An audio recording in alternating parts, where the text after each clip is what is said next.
Hey, Comic Frontline fans. Welcome, Comic Book Corner 2.0 fans. Guys, you're with us, Comic Book Weekly. We're bringing you an awesome episode this week. Hopefully, you guys excited for it. I don't even know how to, start this whole thing because I'm doing it for two channels. So this is pretty cool. So, guys that are on Comic Frontline, welcome. And guys, if you're on Comic Book Corner 2.0 as well, welcome. For the people that may not know Brant and Kat, why don't you guys introduce yourselves? I'm going to let Brant go first. Oh, you're going to let me go first? Yeah. Okay. Hopefully you guys can see me and I'm moving and everything. But what's up, everybody? I'm Brant Fowler and Last Ember Press. And that's really all you need to know. LastEmberPress.com, at Brant Fowler across the board. And I don't want to spend too long on introductions, but hi, how you doing? What's going on? Yeah, and I'm Kat Comic Inno, so welcome. And this is Comic Frontline, where we do our weekly podcast, and we're super late. So for the people that are watching, thank you for your patience. And yeah, we do this every week, and we're going to try deciding if how we're going to do this on my channel and how we're going to broadcast this, but we thought it'd be a lot of fun. So yeah, we're going to get started though. And the first thing we usually do is news. So let's start talking about some news, which I just realized we didn't delete everything. So oh, no. Mike, if you want to look through the news as we do this for the ones that you might have not seen, we'll delete some. But let's do some comic news first, because I know you guys want us to talk about Morbius and all that. You're going to have to wait. So first up is that Captain Marvel gets legacy numbering. Actually, also, there's some DC titles. They're saying they're going to get legacy numbers as well. So we're going back to those big numbers. How do we feel about that? Go ahead, Mike. No, I was going to say, we already started off this way. Okay, so legacy numbering for, what was it? Captain Marvel? Is that what it is? Okay, so Captain Marvel legacy numbering. I always think the legacy numbering is cool. But these days, it's not as important anymore, at least in Marvel's standpoint, due to the fact that they put their legacy numbering on like every book. You know what I'm saying? It's just in that little small caption now. If it wasn't on there before, I think it would be more of a big deal. But I don't think it's that big of a deal. And for Captain Marvel, like Captain Marvel's been around for like eons, and it's kind of like we're only on 150. So I don't know. It's really not that big of a deal to me, So, I guess it's all right. It's not that big a deal, but at the same time, I guess it's kind of cool because the popularity of that character in particular, and that she reached 150 issues. But it took like how many series to get her there? Unfortunately, what was this, like the 4th or 5th series that she's had that they're combining? Think so. Oh man. She's had a lot. And is it only the Carol ones, or is it also the other Captain Marvel stuff? I guess it's just Carol. Oh, probably just Carol, because that one, Brian Reed's run was pretty long, right? Yeah, I think it was like the Miss Marvel one. Yeah. Oh, I was talking about the original Captain Marvel. Yeah, that's true. Maybe they are. I don't know which one they're using in their. I mean, we know Marvel math is different than normal math, so I mean, it's it could be anything. But I agree with Mike though. They put that legacy numbering up there. It's just a way to celebrate and get a larger issue with a higher price. We know this, but still kind of cool at the same time, I guess. We don't know the page count for this book yet, do we? I don't think so. Let me see if I can find it. It's gonna be a lot of money, I'm sure. And be ready to pay at least $8 for this book. Yeah. Oh God. I mean, we're all picking up Captain Marvel at this point, so I guess we'll continue and hopefully it's a good issue. I mean, I like the series. I think it's pretty solid. Yeah. I didn't love the first arc, and I want to love it. I just like it right now. Right. Yeah, exactly the same. I cannot find the price or page count yet. I know it comes out on March 18th. So we'll know soon, I guess. we do have a comment from Sweet who says, I don't understand the significance of legacy numbering personally. Honestly, I think it's more of an old school mentality. It's just like us fans before the New 52. It's just like we're all very used to those big numbers. So it's more nostalgia. I mean, when you think about it, I mean, what was it, 2011 when the New 52 came out.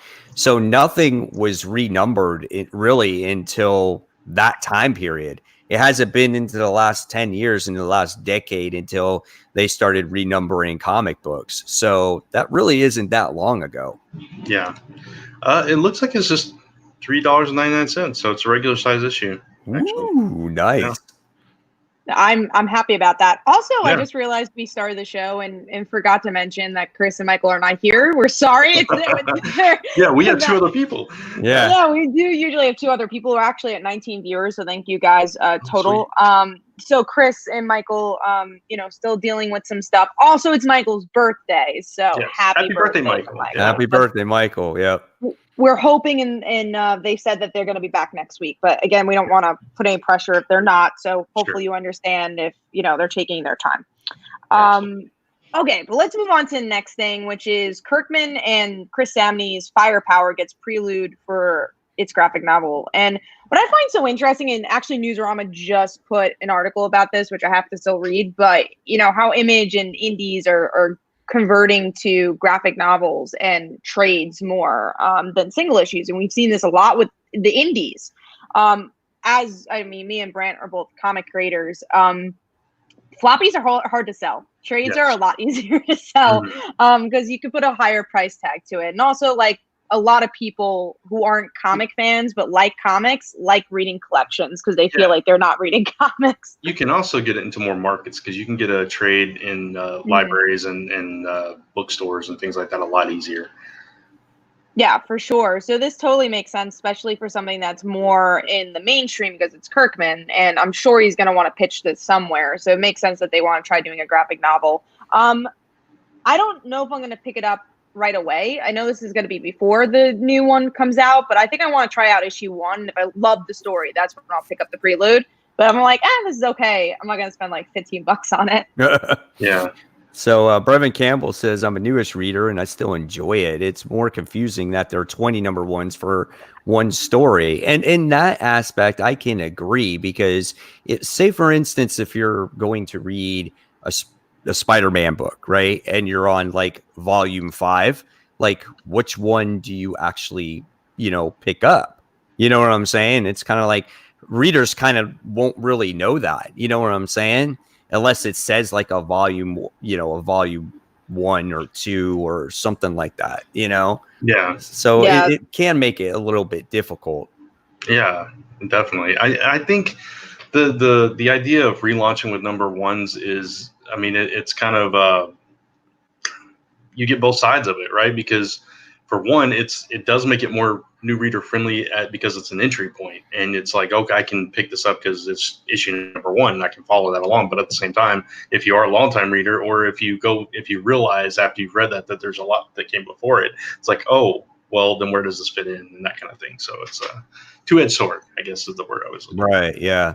And then, Kat, I guess when it comes to the graphic novel aspect of things, you got to sit there and say, they do it for independence because obviously, you can make money that way. And I think that's why Marvel and DC do it more too. And that's why they do the renumbering that way too, because everything is sold through trade these days. It's like, oh, we're going to make a story. We'll put it in trade. We're going to make another story. We're going to make it in trade. So that's why you don't see these books get these high numbers like they once, used to have. They just want to make everything in trade and make more money that way. What's super interesting, though, this week, I think there was some retailer thing, whatever it was, Dan Didio was talking, and he said that DC's trades are at its lowest. So I think I saw Lisa, so I have to say hi to Lisa. And also come on camera. Lisa. Get me off camera. Don't get me on camera. Also thanking Lisa to have the brilliant idea to do 2 channels at once. So we're thanking your idea, and they're so happy that you came up with something that we should come up with a long time ago. So thank you from them. If the viewers are trying to wonder what's going on, it was. We never knew that with StreamYard, you could actually share a live video through multiple YouTube channels. We figured out that you can share it through like different platforms like Twitch and stuff like that. Yeah. But us geniuses never thought, oh, let's share it on another YouTube channel. So I thought, oh, well, we thought like, oh, maybe we could share it on Cat's channel. We could share it on my channel so other people could see it through multiple channels. So I thought that was kind of cool. Yeah. Yeah. So we're going to be testing it out. So, yeah, what I was saying is, so DC, supposedly their trades are not doing as well. But also, like, I'm celebrating one of my friend's birthday, and we went to the comic book store, and I was like, hey, you know, pick out whatever you want. I'll buy it for your birthday. So we went in, and she really wanted to get Dial H because I was recommending it to her. So I was like, oh, let's get Dial H. And I asked, this is Forbidden Planet. So this is like a big New York City, even British comic book store. Mm-hmm. So we went in, and they're like, we have no Dial H. And they just came out that week. So wow. It's kind of crazy. And again, that's not on Forbidden Planet's fault. I think it has something to do with, you know, the way DC's ordering their trades, where I guess Marvel's ahead of the game on that. I don't know what their trade numbers are. They haven't talked about it, but it's very interesting. I mean, they should focus on it more, because if you think about Marvel's Unstoppable Wasp, the only reason that came back is because the trade sales did so well on Amazon. So it's a whole different market, which is really interesting. Yeah, for sure. But let's move on to a lot of news about this, not Empire, Outlaw, which I guess might be connected to Empire. But we have a lot of favorites here coming back for this crew. We have Champions will return after Outlaw, and it looks like they're going to be focusing on more Miss Marvel, Nova, Miles, so going back to the core. Then we got a Power Pack miniseries, and then a New Warriors miniseries. So me and Brant, we're just all... Yes. So we got New Warriors for Brant. I am a huge Power Pack fan, so I'm so excited for this. I hope it does piggyback off of some of the Future Foundation stuff. And we're all Champions fans here. Mm-hmm. So I'm really excited for Outlaw now. Yeah, Outlaw looks like phenomenal. And when I saw the New Warriors thing too, I was like, fuck yeah, man. Because not only is it's a New Warriors book with the title, but it has the original characters. Now they'll be introducing other roster, other teams to other people to the roster, but dude, it's got Firestar on it. And I was like, that is awesome. It's got Nova and Night Thrasher. And I was like, this is what I've been waiting for since 1990 something, man. I'm so excited about it. Yeah, it's just, when I saw it was the excitement of it just being a New Warriors book. It was the same thing with you, Mike. It was like, oh, right, we finally get a New Warriors book, and I can't wait for it. But then I saw the roster, and I'm like, oh my god, it's the original team. And even with new members, because the original series was adding members and taking away members all the time. So I mean, that's fine. But getting that core team back was like the icing on the cake, and I cannot wait for this book. I just hope it's good. Yeah, I do too. I mean, I'm curious what the comic fans out there are actually thinking about when it comes to New Warriors. Like, did any of you guys out there read those 1990 series? Because probably I think there's a small. Yeah, I think the only reason why people might know New Warriors is from Civil War. Yeah, and I will say as many people have read Power Pack as read New Warriors, so don't worry. I think maybe a little more read New Warriors, honestly. I think a little more read Power Pack. It lasted for a while, New Warriors. It was like, how many issues was it, Mike? It was a good run. Oh, it's a good run. You could probably look it up real quick, but I want to say it was maybe it could have been 100 issues or close to it. I know it was a decent amount. I was thinking it was like, man, I don't know, because Darkhawk went like 50. I will confirm for you guys. Yeah. It is 75. Power Pack was 62. Yeah, New Warriors was longer. It was more popular. Southern Comic Geek says Power Pack. No way. Yeah, way. Power Pack is amazing. Oh, it looks like I just saw another cover image, because the one cover image I had seen, they were silhouettes, the new members, but it looks like, if I'm not mistaken, the two characters from West Coast Avengers, the guy that was kind of dating Kate and his sister, maybe? It's kind of who it looks like to me. Which one? I'm sorry. From West Coast Avengers. Oh, Kate and the one who dated the... Yeah. It kind of looks like them. That might be them. I'm not sure. Oh, that'd be interesting if they try combining them. I don't know who's writing the New Warriors book. Let me see if I can find it out. It's Daniel Kibblesmith. I'm not familiar with him. Me either. Either way, we're going to be happy or really, really sad because if this is bad. It's just they have not been able to get New Warriors right since that first series, honestly. They keep trying. Yeah, they've tried other people, other teams, and it just doesn't work. But it's going to work now. So everyone that thinks it's going to get canceled after 5, Tevya, it's going to work. It's going to work. I know it Daniel is. Kibblesmith, whoever you are and whatever you've done, we're counting on you, man. No pressure, but there's a lot of pressure. Well, you know, it's so hysterical. So far, me and Mike have typed the same thing twice. But he's like in my head today. We both said no clue, and then before we said something the same exact time. So he's writing Locke Key, apparently. I actually like Locke Key. So I think he's a TV writer then. I thought a TV writer was writing Locke Key. Okay. Now I'm going to look him up while we go on to the next thing or whatever. Well, we're very excited. So Tevye has asked us a few questions in the comments. So I guess we'll answer. The Ben Reilly thing, that New Warriors was a different book. They literally just used the name. And then we have a new person, Wolf Warners, as Kibblesmith reads, have been good so far. He's currently a writer for The Late Show with Stephen Colbert. There you go. I knew it was and a comedy. That's going to be cool. Yeah. The other question from Tevye was about the 5G timeline that we haven't really discussed on this channel because I think none of us really care. Obviously we'll have to wait and see, more about it when it comes out. I mean, obviously DC is going to go through a lot in the future. There'll be definitely a lot of talks when it comes to DC because of this whole, I guess, crisis thing that's going to happen and stuff like that. There's all kinds of DC stuff that's going on. But as of right now, when it comes to DC, when you look at future books within the next few months, there's nothing coming out really that's that exciting, Yeah. Oh, you're going to go, Brad. No, I was going to say, I looked up an article talking about there's rumor articles out there saying that this 5G timeline is going to pop up in the first quarter of this year. And people are speculating like when's it going to be, but we don't really have any solid information on it. So there's not really much to talk about except for what was teased in Doomsday Clock.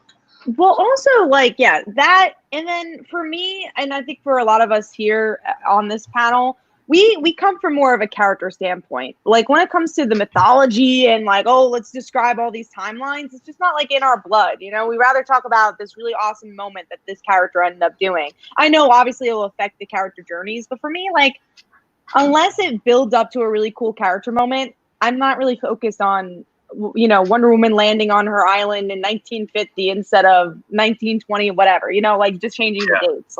It just doesn't interest me. So that's why it's hard to get excited. And like Brad said, we don't know anything about it besides there's a timeline. It doesn't really mean anything. Yeah. Just the only thing I saw was it's a timeline and there was wasn't it a Superman timeline that they were putting together or something on Twitter or something? There was this image. So it's kind of weird. I mean, if you're a long-time hardcore DC fan and you're into continuity and all that stuff, it's probably more important to you. I don't think that's any of the three of us, at least. Right. And I'm not even sure that Chris cares as far as that deep dive, So I don't know. I'm not going to speak for him, but it's hard. And also 30 viewers watching, so thank you guys. Oh, that's awesome! Amazing. Thanks, guys. Appreciate it. So, we'll definitely move on to the next question, but we're trying to get everyone's stuff. Next news piece. Sorry. I'm the only one who marked this down, so we're not going to talk about the Joker Oscars. Nothing much to say there. We are going to talk about X Factor returning, though, and Leah Williams I think that's her last name, is writing it. She's currently writing MJ, which we're both kind of hot and cold on. The Rouster, though, we have, from what I could see, is Dakin, however you want to pronounce him.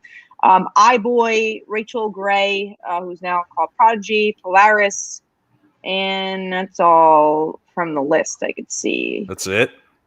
I think there's more, but they didn't list it in this article. it's definitely an off the wall version of X Factor. Yeah. I thought it was an interesting roster, but go ahead, Mike. Yeah, no, and I'm not saying that it's not going to be any good. I mean, Eyeball Boy is kind of I don't know, that's kind of a stretch for me, but I think that this series, it could be good. The last one, remember Michael was all over the last one, so he loved that series, but we've been screaming for X Factor for a while, so I'm definitely going to give it a chance. Yeah, and for me, it's I think Rachel Gray's name is Prestige now. Prodigy's the guy. He was in New Mutants and X Academy. Yeah, you're right. Yep. And that's kind of why I'm interested. I like that character, and the team is different enough that I definitely want to see what they're going to do with these characters, because you got Dokken who's like very volatile, and then you got Rachel who's very headstrong, and I don't know. It could be an interesting clash of characters. My thing is Leah Williams is very hit and miss with me. You liked her Gwenpool. I liked her Gwenpool. I like Mary Jane well enough, but I did not like a couple of her dance scene. I know. I did not like a couple other things. She wrote that book in man, I can never remember the name of the event with Legion. That recent event where he took everybody and put them inside his head, and they thought. I don't think I read it. You know what I'm talking about? It was that big crossover, and they had all these miniseries and Amazing Nightcrawler and all that stuff. Oh, was it? Oh, I know what you're talking about. It was literally this literally was the last event. Yeah, Age of X-Men. Yes, Age of X-Men. Yeah, she wrote that one where the one none of us liked, our least favorite, that one. Oh, right. The jail one? No, the jail one wasn't our least. No, the Blob and Psylocke romance thing, and I only read the first issue of that. Yeah. That one. We're so good. We're so on our game. Right? I can't remember the name of that book, but somebody in the comments help me out. You know what I'm talking about. But yeah, so she's very hit and miss with me, and I'm kind of concerned about that. But we'll see. I'm gonna try it out. Yeah, I mean, I definitely want to try it out, but at this point, how many X-Men books? Legion was involved, sweet though, right? It was. You're right. It was X-Men. It was Nate Gray, but Legion, he did something with Legion to kick off that whole thing, right? We don't remember anything. Okay, that's the point. That event, we erased it. I don't even think half of us finished it. So I don't think I did finish it. I didn't. Yeah, we also got close to finishing it, which is really the sad part. I think I just didn't read the last issue of all the miniseries. Right, that's still a lot. Oh, did we lose Mike? I lost Mike. Yep.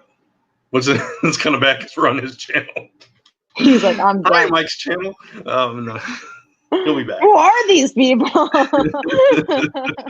are they on Mike's channel? Mike will be right back. And anybody jumps in. Don't worry. Don't back out. Yeah, see, Tevius said Legion was involved. He took his body. I knew Legion was involved somehow. It was a forgettable event. I'm sorry. And it was done away with, It kind of kicked off what's going on right now, but, Anyway. Yeah, I mean, it definitely didn't mean much to Hickman's run. But yeah, let's go into our Mike, you didn't mark that one down. All right, so Checkmate returns with miniseries. This has to do with Leviathan. No. That's it. It's like Checkmate, fine. Okay. I don't mind Checkmate coming back, but why tie it into that of all things? I mean, I get it, but still, yeah. I agree. We have a comment from SM Down about the viewership on our Comic Frontline right now. He said, I just figured you guys collectively would have a bigger than the one of your individual channels. That's why we tried this, guys. I mean, being completely honest, we're trying to bring as many people as we can to the show. Logic doesn't work with us. That's all I can say. It doesn't. All right, let's go to some of the media news. Let's start talking about, I'm going to take this, new Bloodshot trailer. I think Branch watched it out of everybody. The one who never watched this trailer just watched it. I know, right? I watched all the trailers this week. When there were only 2 for this particular show. But anyway, yeah. 3. Oh, no, you didn't watch Morbius? Right, because we're doing the... Yeah. But 2. I started it, and then I remembered. I was like, oh, maybe I should wait. You did it again, Mike. We said it the same thing. I did. Wow. You guys. Dude, what's up with that? That's messed up. If I don't go on this train, it's going to be really freaky. But anyway, the whole time I was watching this trailer, all I could think was, and I don't know why I never thought this before, but all I could think was, this is Valiant's Wolverine. I mean, that's what it was, basically. Taken by a government, kind of, enhanced and used for their purposes without his knowledge, kind of, and then he's fighting back. That's basically that's the Wolverine story. It looked cool. Vin Diesel, whatever. It's going to be a typical just action, wall-to-wall action kind of film, but it looked fine. So if you're a Bloodshot fan, it'll be cool. Yeah, I'm still wondering if Michael will go to the movies and go see it. Because there was another movie in February he needed to go see. Oh, Sonic, I think it was. Oh, yeah. He'll go see that. Movies come out. Yeah, he's got to go see Sonic. I don't know if I'm going to see this movie. It really depends. Like, I've been really seeing a lot of movies. So, and we had those AMC stubs. I've been trying. But I don't know if this one's going to be on my list. I might skip that week. Yeah. But I'm not a big, action fan. So... Yeah, I might skip it too myself. Yeah. It's Vin Diesel. It's going to be very Pitch Black. That kind of, it's just action, heavy action, which is fine if you're into that. And like I said, it looked fine. So, all right, let's move on to the other trailer, which is the Morbius trailer, which I believe Mike and Brant are going to watch on for our topic time. I won't be on, sadly, because I have to work. So the Crisis episode, I have to write an article about it, so 2 episodes I wouldn't have enough time to do the video. So quick thoughts. Don't want to see the movie, but probably will because it's a superhero movie. The ending was, I won't spoil it, but the ending is, Mike, I think we actually discussed it in the chat anyways. So but the ending is interesting to see what the hell Sony and MCU is doing with Spider-Man at this point. Exactly. Yeah, the end of it. Now me and Mike are in the same team. What is going on? Oh no! I think it's duplicating comments to both channels. Okay. Yeah, you have to go to the bottom and click on the You see where it says all? You have to switch it and put down your username. Why didn't you correct us for the third time? Because I just figured it out. I just figured it out. Oh man! All this time we think we're in each other's heads. It wasn't just you saying a comment like, "Oh, Bendis, that's fine." That was no comma, Vin Diesel, the comma in the same place. I just figured it out. Honestly, see, guys, guys that are watching, we're stupid. That's all I can say. We're just dumb. It took us how many episodes to figure out that we could connect YouTube channels. Now it took us almost 28 minutes to figure out that we're duplicating each other's comments. So it's Tevia says, I am confused how this is connected to MCU. That's because it's not. it's the Sonyverse. It's the right. It's you see the ending of the trailer. Something happened. Oh, you haven't. That's right. You haven't seen the trailer. I haven't seen the end of the trailer yet. Okay. Yeah. So when you see it, you're gonna be like, oh. Okay. Okay. Interesting. I just figured I would give a live reaction kind of thing. That's why I stopped. I watched the first part of it where he comes in on the crutches and everything, and they're talking about how smart he is, and then I just was like, oh wait. So. SM Down says y'all should connect all your channels next week. I think the limit is 2. So yeah. We're at the limit right now, but we're doing good. So. I'm glad you guys are watching all different forms. And if we didn't have any issues, it could have probably been better, Mm-hmm. So next week we started late. Yeah, we know what to prepare for next week. So then people know what time we can start and stuff like that. So and hopefully we've already shown an improvement already. So which is good. Yeah, hopefully we'll have the full cast back too if everything goes okay. So we'll see. Yeah. So that's Morbius. We're going to have a whole video on it on Comic Frontline for people watching on Mike's channel. So Next up is Snake Eyes film to reboot film franchise. And Brant desperately wanted to talk about this as much as he wanted to talk about New Warriors. Yeah, I am just so happy that they're rebooting and it's not tied into the previous movies because that was the original plan. This was going to be kind of like a prelude to that. And that whole universe, that movie universe that they created was a mess. And those movies, like the second one was a little better than the first one, but it still wasn't great. So I'm glad that we get a clean slate. And Snake Eyes is, my favorite G.I. Joe character, obviously, but it's Snake Eyes. But yeah, so I can't wait to see this film and see what they do with it. And if they're able to actually build something from this and we get more after that, then I am stoked. I don't know anything about G.I. Joe, so I don't have a comment on that. But Mike Manhattan did say anyone here, Christian Bale might be in Thor 4. We hadn't discussed it just because, we don't know who he's going to play. What are we going to say besides, cool? But yeah, I think it's interesting that DC Batman, right, is going to be in Thor. And also probably not the lead because we have Natalie Portman, who is going to be the lead of that movie, which is very interesting. Yeah. Be interesting to see who he might play. Yeah. So we have 31 views for the show. So thank you guys. Thank you so much. All right. So next up is the Locke Key trailer. Every single time Chris is not here, there's so much to talk about that Chris would like. But so what do you guys think of that trailer for Locke Key?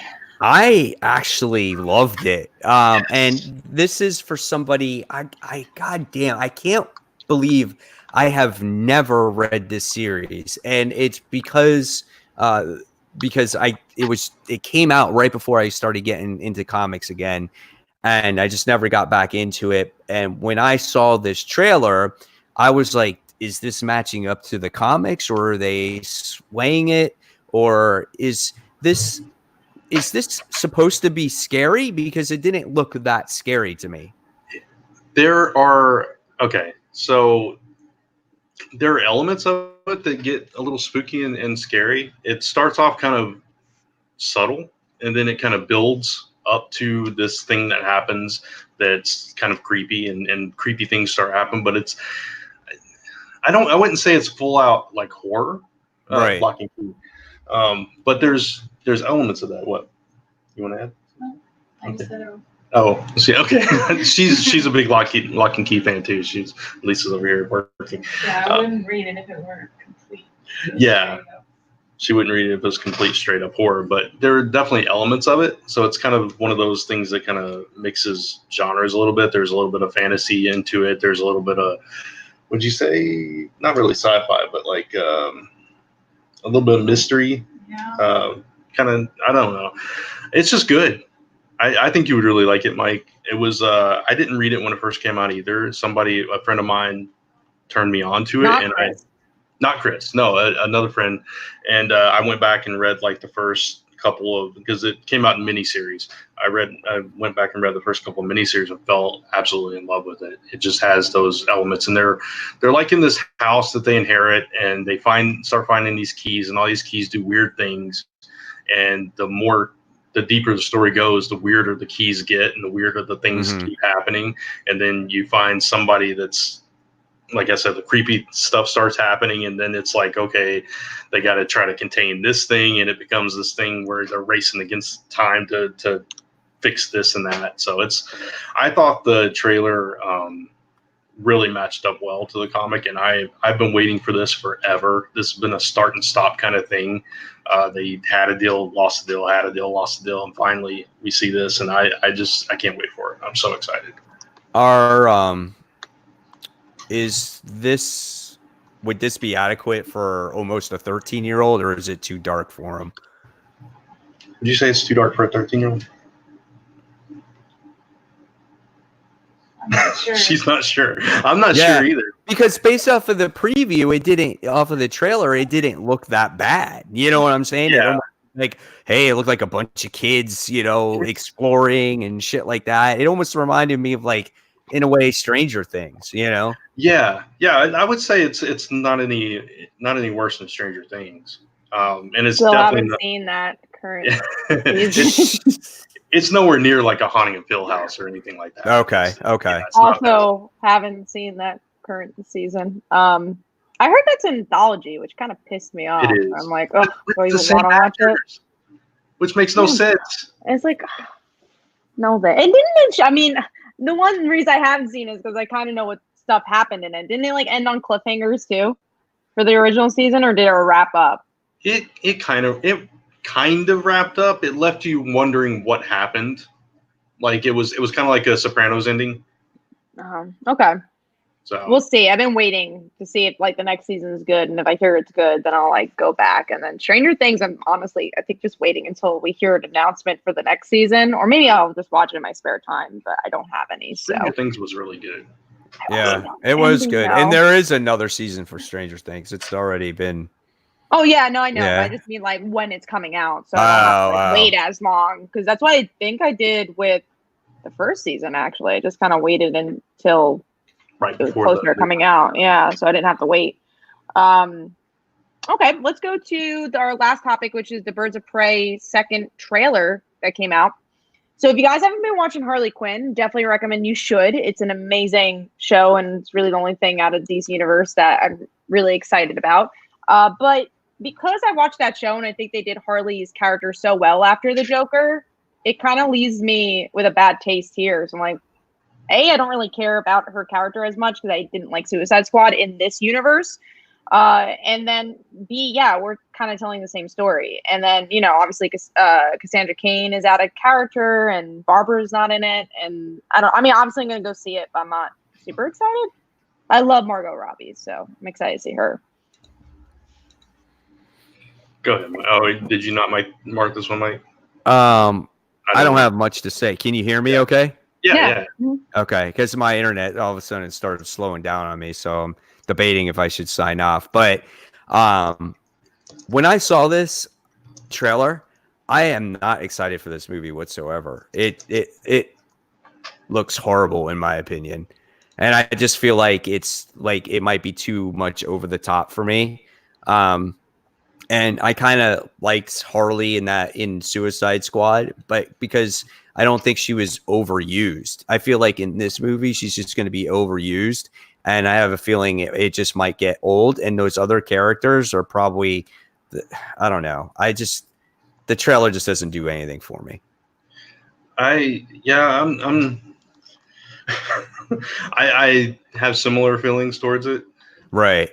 I love the fact that they're putting Black Mask on the big screen, and that was the thing that really stood out to me. It's like, oh, well, that's kind of cool. And I liked the Suicide Squad movie. I didn't love it. I didn't hate it, but I liked it. But this one, just that second trailer especially, just didn't grab me either. And it's like the way that they come together and stuff. It's like that doesn't make sense for some of these characters to me. Right. The versions of them that I'm familiar with. So yeah, that was a bit of a problem for me too. So I don't know. This might be a wait till it comes out on Blu-ray or whatever for me. Yeah, I don't think I'm going to see it either. Well, I'm definitely going to go see it in theaters. Just AMC subs, man. Got to use it. But don't know if we'll be happy about it. You know what? When we will be probably moving to San Antonio in the middle of the year. So at that point, when does it come out though? February. No. I'm not. Were you guys debating on AMC stubs when you guys move? Yeah, because there's tons of AMC theaters there. And there's it's so worth it. I mean, like we go see movies like sometimes multiple times a week, just because it's so worth it. And like if it's bad, it doesn't matter. You also get points for your like popcorn. No Spawn, I swear.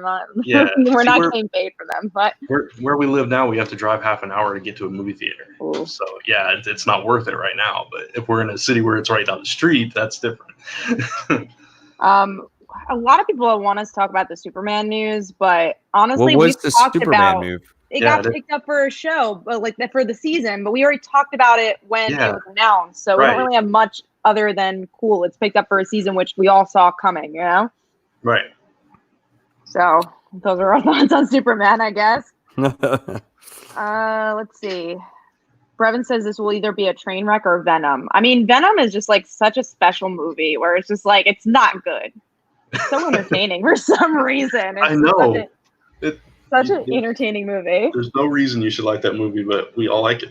So yeah, I had a great time watching it. I did too. Yeah. I don't think maybe the plot was the best when it came to Venom, but I think Venom himself was a great character. I think you could say that about the movie. And I feel like the next movie that he's in, I think they will make a better plot. Yeah. Well, let's hope. Yeah, he was great in it, though. I really liked he him. was. Yeah.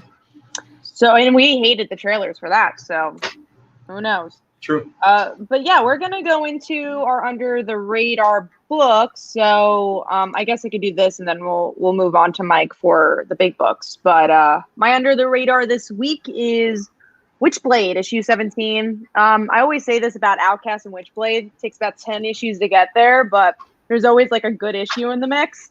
And this one, we get a little bit more of Alex, who's the main character, and like more of her, I guess, PTSD in some ways. But I like seeing her. It's not a perfect issue. It's not in my top 5, but I like this a little bit more than the more mystical issues. So that was my under the radar. No one reads it, so we won't talk about it. I'm actually the only one in the world who reads that book. That's how under the radar it is. But let's go to Brant for his under the radar. Mine is a book that Mike put us onto, actually, and I had no intention of reading because I didn't like the first one. But Symbiote Spider-Man: Alien Reality. Yeah, I went baby. back. I went back and read both issues today, and it was a really fun story. It was something different than I expected it to be, and it makes sense, alien reality, and I didn't know that it was like a altered reality kind of story. And when that happened, and you see Natasha as Black Cat and all that stuff, and it was just interesting. And the person behind it threw me for a loop too. It's like, man, how in the world did he manage that and everything? So I thought it was a really fun book. The art was gorgeous.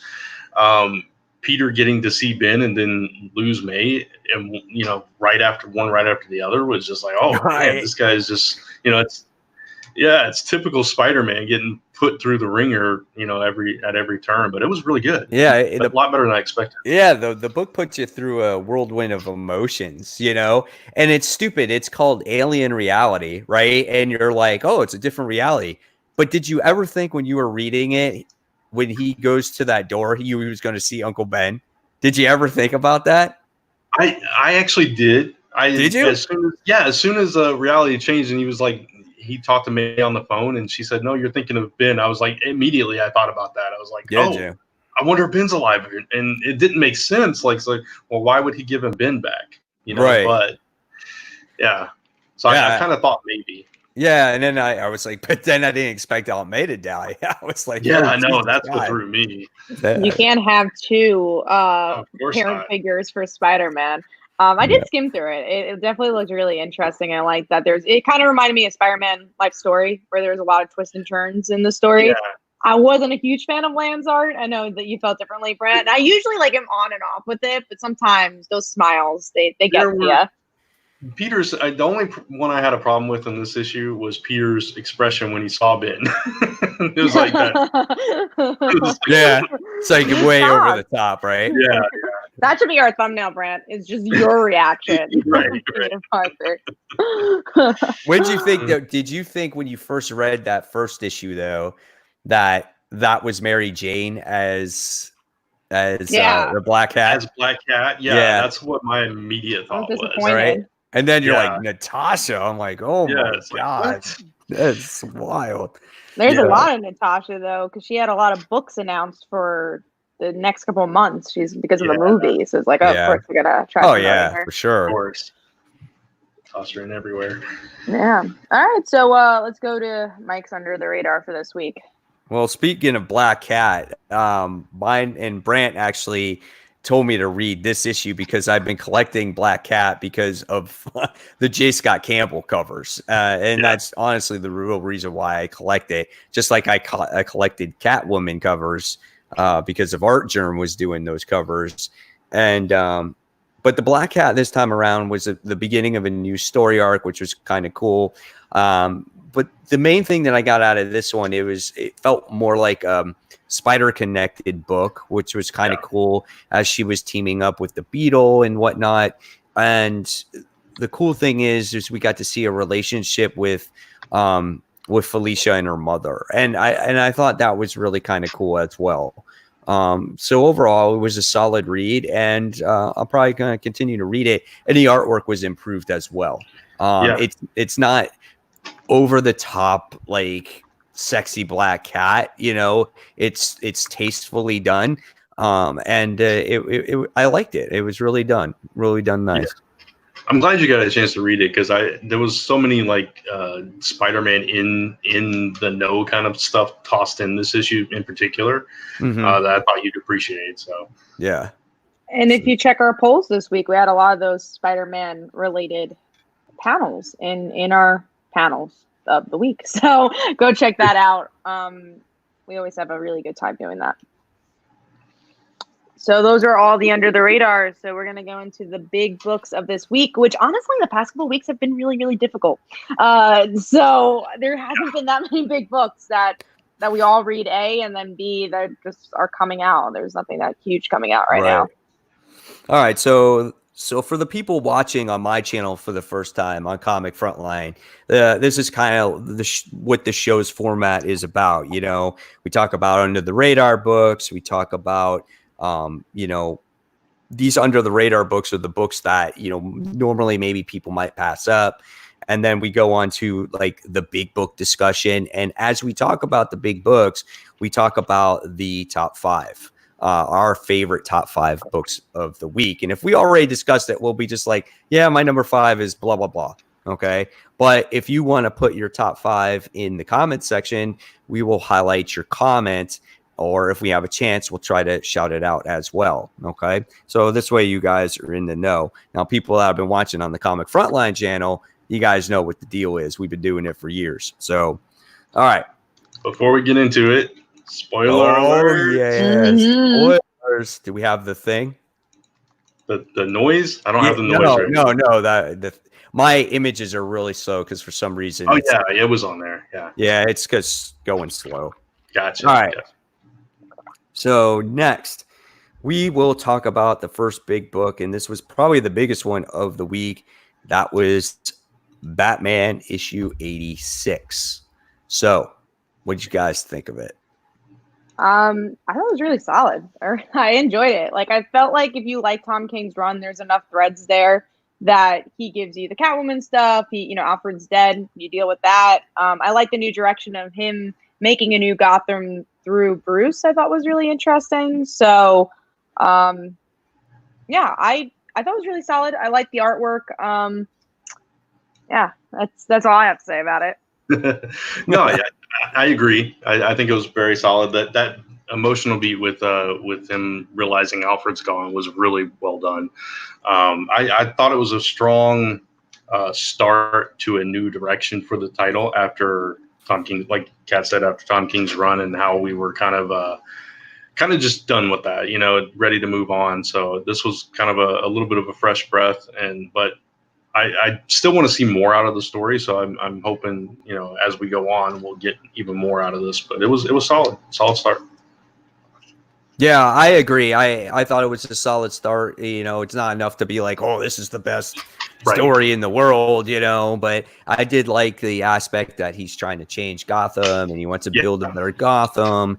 And I love the moments where he thought Alfred was on the other side and it's Lucius. And, so I like how we're still dealing with the ramifications of Alfred and it's not a forgotten thing. And so I thought that was cool. And Tony S. Daniels' artwork is really well done. And obviously you can tell that the main storyline in the future of this story is going to be about the Joker. So it looks like we're going to see the Joker return. It's been a while. Yeah, it has been a long time. And I think, you got to sit there and go, it's been since the New 52. Yeah. Because his whole run has been nothing but about Bane and Thomas Wayne and all that stuff. And so we haven't seen the Joker for a while now. So I'm excited for that. Yeah. I will say, I think that the thing I didn't like was the balance of the villains. I thought were really throwing at us a lot. I'm like, okay, there's a lot of villains here. But like I said, I think it was really interesting to see the balance of Catwoman. Like, she's not written out of this, but I think there was just like just enough of her. Mm-hmm. Yeah, I liked her role in this issue. All right. So sorry that it wasn't as in depth. It was kind of a lighter story, though. I mean, there wasn't a whole lot to dig into with that issue, I think. Oh yeah, absolutely. I mean, there again, it's only one story, so you can only go based off of what you read so far, right? Yeah. So, all right, so let's move forward. Now I gotta pull up the doc again because I lost it. So not prepared here. Marvel's X issue 1. Who read that one? Did you read that, Kat? No, I read it. Yeah, I did. I thought it was actually pretty good. And this is based off of I guess a prequel universe, right? But it was a prequel for a story that came out back in 1999. Yeah, Earth X. Earth X, and Mayday was actually in that. See, now you know. Now you're like, and that's the only thing I know about it. They're re-releasing that story at the end of January. Are they? Okay. Yeah, so that's kind of cool. But I like this story because it was, about a kid that is trying to take care of his family, and this weird apocalyptic thing has happened where people get affected and they get powers. It's kind of like they were like Inhumans, basically.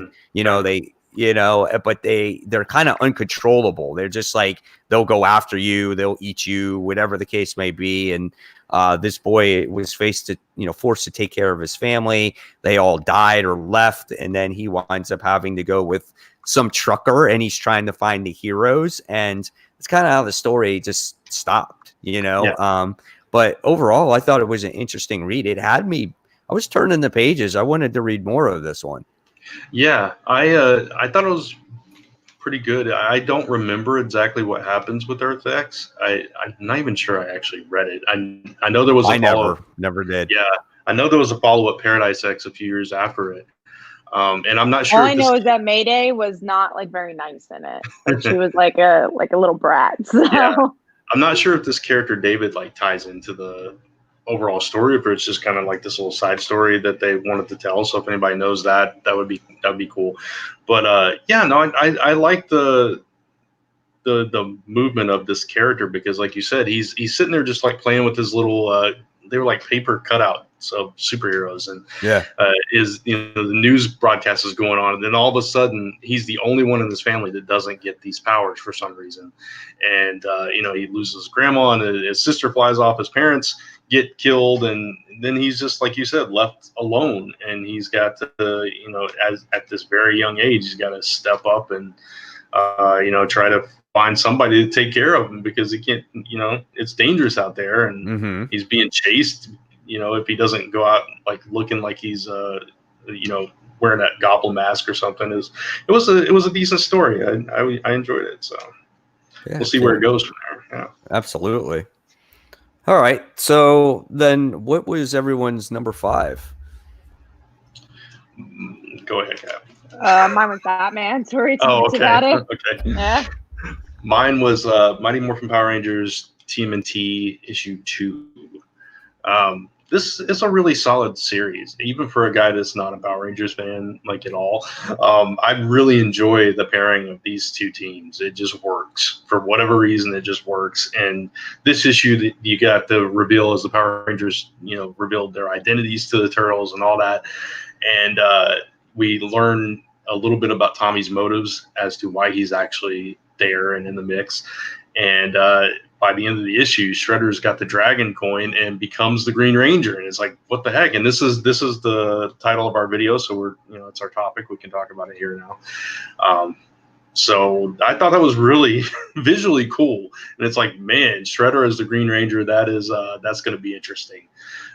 Double the power, double the skills. It's like, okay, now things just got a little bit more interesting than they were.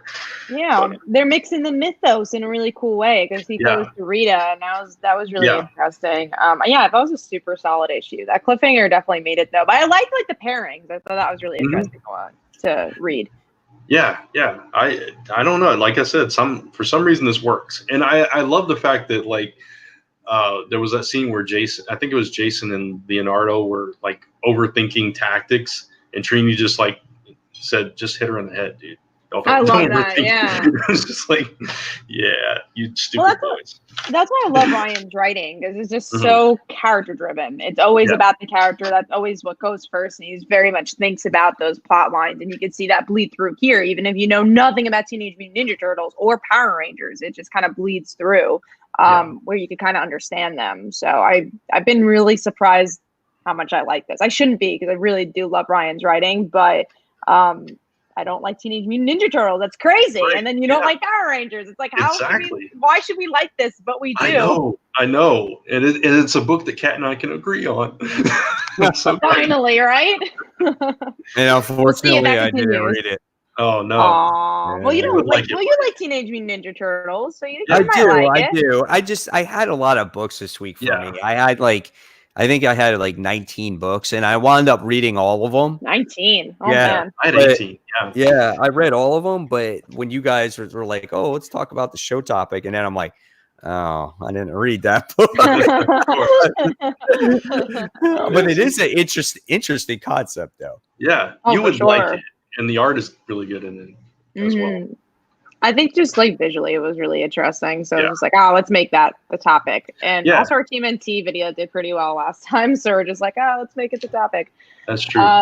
We also decide our topics like day of. So if you wanted to know our thought process, that's what we do, because it takes us forever to read all our books throughout the week. So we need to, I'm actually like in standby. I'm like, all right, when can I spoil it? When can I spoil it? I know. We're like Tuesday afternoon. I read all my books in 1 hour. I go to the comic book store, I read my books, and I'm done. Guys, what do you want to come up with a show title? It's like Tuesday afternoon, Kat. It's like, guys, read quicker. Yeah, I read all my books on Wednesday, not in an hour, but in a few hours. I kept them all done. But this week I only had 13, so it wasn't too bad. Yeah. All right, so I guess my number 5. I didn't give mine, right? Yes, so you did not. My number 5 book was actually X-Force issue 5. It's low this time. It is lower, but my top books were actually really enjoyable. Like I had really good top 5 books, and I had really shitty lower books. Like I had they were 1-star book this week. 1 star. That's bad. Which is it? Miles Morales, The End. See, I didn't hate it. I hated the art.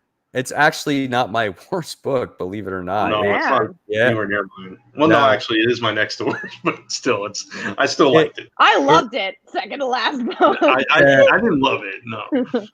Yeah, we'll talk about that when we do our drops. So right. All right. But and also it's a big book, so we're going to discuss it there. Yeah. So my number 5 book was the X-Force issue 5. Main reason was we really got some character moments in this particular issue, and it had to deal with Domino. Okay. She went through a lot. She's been tortured. And she finally gets to the point where she can get her revenge on these people. Now, there's a scene in this book where she is faced to either kill one of these people, or she listens to Beast on the other side and goes, "We need this guy alive. We need to interrogate him." And you can see it in her face that she is struggling and holding with all her might not to kill this guy. And to her, this guy is just a clone. He doesn't mean anything. And this guy's like, "Please don't kill me." He's like, "I got a dog. His name is this, it's that." And it's like, it's a real human life. And when I was reading this, I was like, dude, I feel sad for this guy. Because I mean, he is just on the verge of collapsing and he's losing it, and Domino's just going to hold no mercy here, and and then all the other scenes were good. I mean, they weren't great. I mean, okay, Wolverine killing people when he has no legs was kind of a little bit far-fetched for me, right? And then the way Forge is like, "Oh, okay, let's go ahead and heal you, Wolverine." So he takes his torso and his upper body, and he sits there and he scrunches them together, and it's just like, that's just weird. Like, we couldn't come up with anything better than that. That was just, I don't know. It was kind of far-fetched for me, even in a comic book wise. But it was still an entertaining issue. But I got the Domino moments from this. That's what made it for me.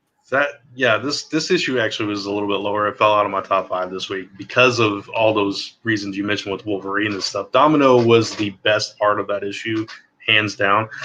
But the Wolverine stuff, just like, especially like you said, killing people with no legs, and he's like upright with just balancing himself on the one claw, just kind of I killed you, and I was like, what the heck? And then he got shot like about 100 times in the brain. His face was like blown apart. He looked worse than Carl did when he got his eyes shot out. Yeah, that's pretty bad. Yeah. And then it was like, oh, go ahead and heal. Let me put you together. That was the part that was like, well, that's way out there. Like, even for Wolverine, he can't heal like that, man. Yeah, that's a Deadpool thing. Yeah, that's exactly. What you do with Deadpool, Yeah. Which I agree with you there. Actually happened to Deadpool in issue 1, right? He got torn in half as well. Mm-hmm. Yep. Yeah. So interesting. Yeah. All right. So let's go on. So that was our number 5. Now we're going to talk about the next books. And this one is one that I don't read, but this is Buffy the Vampire Slayer issue 11. And I'll be right back, guys. Okay. Mike's like, Buffy, bye. He left. Oh, completely. Okay. I thought he was like gonna get a snack. Okay, so Buffy, not what was solicited at all. Yeah. I was disappointed with that. It was something. It was this one fell. I don't remember what happened in this issue. It was Kendra attacking Xander because she thinks he's a vampire. Right. And then Robin, revealing himself as like this, I don't know what he was supposed to. Yeah. He's just sad. Just sad. And then like being used as like the leader of the zombie army or something, just a vampire zombie. I don't know what was going on at the end of that book. It was weird. It was in that fight between Willow and Xander and him like, oh, I feel more normal as a vampire. And it's just, this issue, I don't know. I don't like the art. I mean, that's the biggest issue. Yeah. I mean, I think with the Xander and Willow moment, like I like that there was some emotion. Not that I love the argument, but I like that there was like some character, something going on. Yeah, Cordelia got kicked to the curb. I was a little upset with that, but I don't know. We'll see where it goes. It's just they broke apart their friendship way too quick, I think, because those two are like inseparable. They grew up together, they're the best friends, and it's just now they're at each other's throats half the time, and it doesn't make sense to me. And I don't know, Buffy started out so strong that first arc, at least the first few issues, was really strong for me, and it's just progressively gotten a little bit more boring for me as it's gone on. Yeah, I mean, I'm not going to drop it. I still like it, but not enough. But TNGN says, every time you guys talk about Buffy Angel, you sound more disappointed. Yeah. We want it to be better. For sure, because it was better, and Angel was good, and then it wasn't because of Hellmouth. Yeah. So, if not for the Hellmouth stuff, I think the Hellmouth stuff. Well, I mean, they played that card way too soon because they want to go beyond it and do other things. I guess, but it's also like we'll answer DNGN. Is it half chop for me? It's not. No. I don't think it is for Brand either. No, because I really like it and I want to like it, and I'm going to stick with it because I just am. Yeah. I think it can be better, and I think it will be better. And we like the franchise. What I was going to say is I feel like it's trying too much, right? Because there's a reason why it took so long for those shows to get to those plot points. And now that they're doing it in season 1, pretty much of their comic, it's like, whoa, okay. This is a lot, especially if you've never seen Buffy or Angel. Like, I mean, I've seen both. Grant's seen Buffy. Like, I'm sure a lot of people buying this have seen the franchise, but for someone like Mike, you read issue 1 just to read it. It's like you're gonna be completely lost. Yeah, that's the thing. If you're coming into this cold, you're getting thrown right into the thick of it, and you haven't gotten the chance to really know these characters yet. That's kind of an issue I have with it. For sure.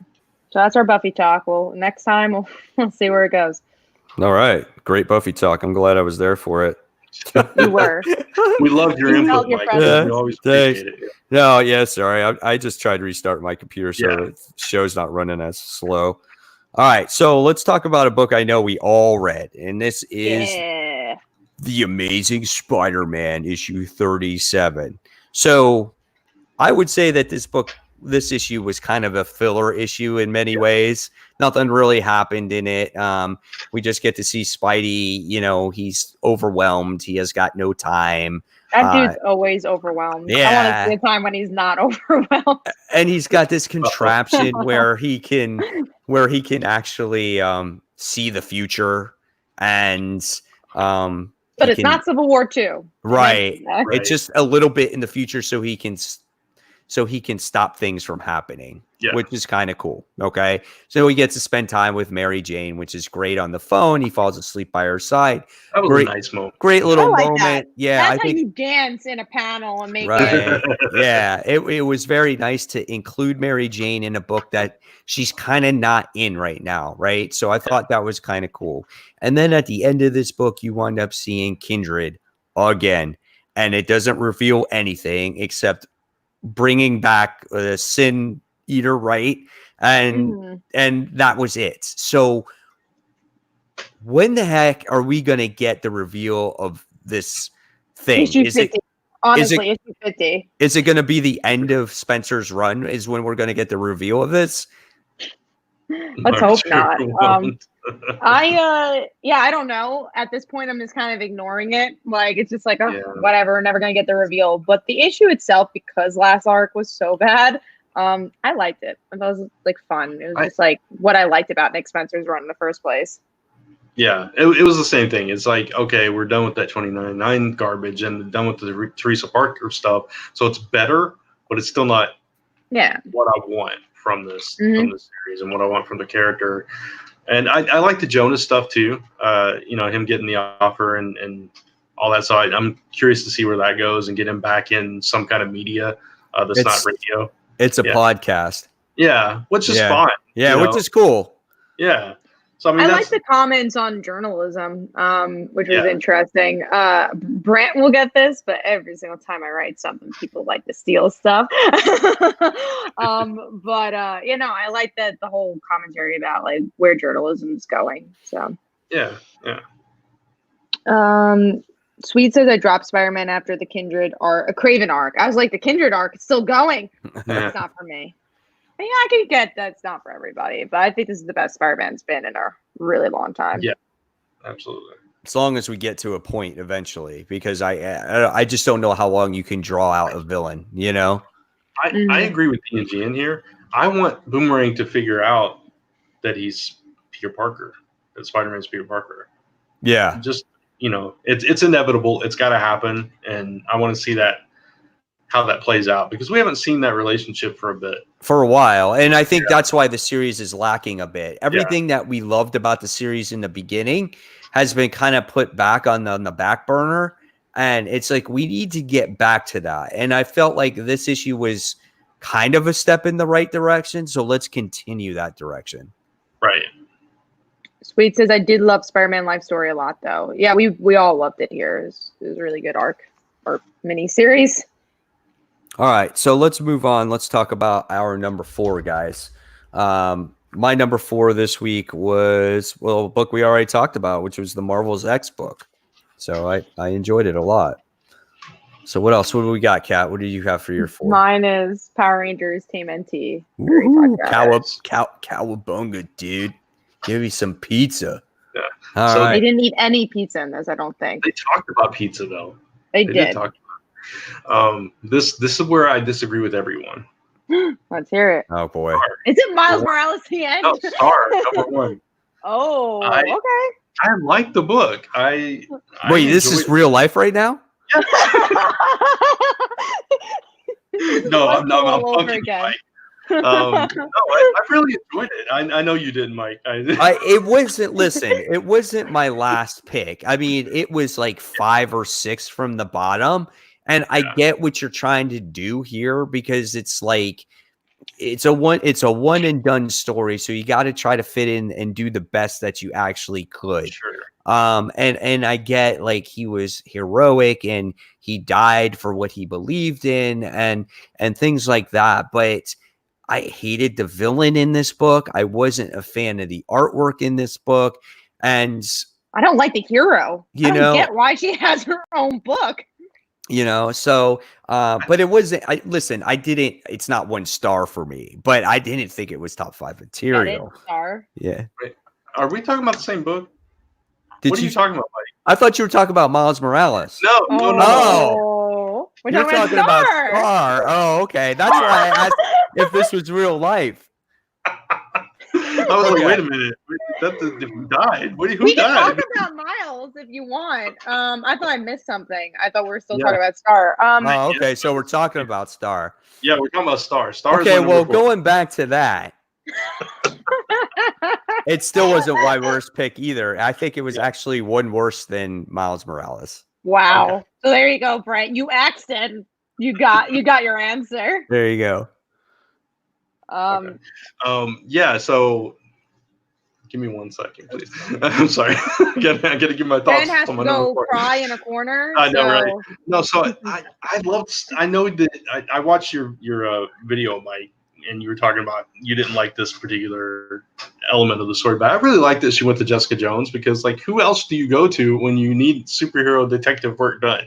Jessica Jones is the it, and it I love the way that whole thing played out. The joint custody scene, they share her and Jessica Drew and all that stuff. And that's cute.